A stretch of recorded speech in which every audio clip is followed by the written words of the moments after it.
ಅಡ್ವಾಣಿಗೆ ಭಾರತ ರತ್ನ ಪ್ರಶಸ್ತಿ ಘೋಷಣೆ. ನವದೆಹಲಿ. ಮಾಜಿ ಉಪಪ್ರಧಾನಿ ಎಲ್.ಕೆ. ಅಡ್ವಾಣಿಯವರಿಗೆ 96ವ ದೇಶದ ಅತ್ಯುನ್ನತ ನಾಗರಿಕ ಗೌರವವಾದ ಭಾರತ ರತ್ನ ಘೋಷಣೆ ಮಾಡಲಾಗಿದೆ.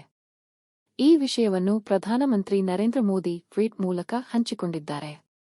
ಎಲ್.ಕೆ. ಅಡ್ವಾಣಿಯವರಿಗೆ ಭಾರತ ರತ್ನ ಪ್ರಶಸ್ತಿ ಗೌರವ ನೀಡುತ್ತಿರುವ ವಿಚಾರವನ್ನು ನಿಮ್ಮೊಂದಿಗೆ ಹಂಚಿಕೊಳ್ಳಲು ಬಹಳ ಸಂತಸವಾಗುತ್ತಿದೆ.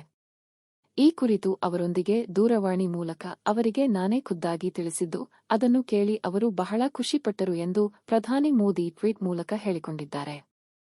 ಕಳೆದ ತಿಂಗಳು ಜನವರಿ 22ರಂದು ಅಯೋಧ್ಯೆಯಲ್ಲಿ ರಾಮಮಂದಿರ ಉದ್ಘಾಟನೆಗೊಂಡಿತು.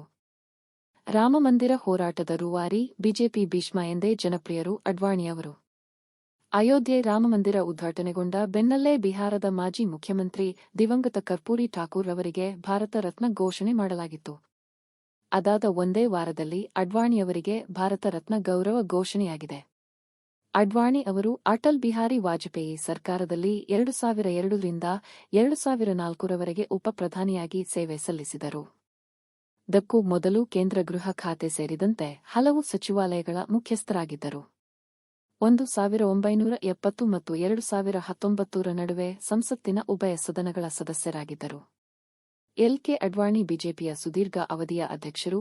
ಎಲ್.ಕೆ. ಅಡ್ವಾಣಿ ಅವರು 1980ರಲ್ಲಿ ಭಾರತೀಯ ಜನತಾ ಪಕ್ಷದ ಪ್ರಾರಂಭದಿಂದಲೂ ಸುದೀರ್ಘ ಅವಧಿಗೆ ಅಧ್ಯಕ್ಷರಾಗಿ ಸೇವೆ ಸಲ್ಲಿಸಿದ್ದಾರೆ.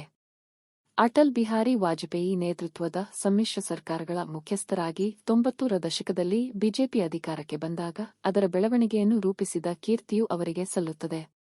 ಅವರು 2002ರಿಂದ 2004ರವರೆಗೆ ಅಟಲ್ ಬಿಹಾರಿ ವಾಜಪೇಯಿ ನೇತೃತ್ವದ ಸಂಪುಟದಲ್ಲಿ ಉಪಪ್ರಧಾನಿಯಾಗಿ ಸೇವೆ ಸಲ್ಲಿಸಿದರು.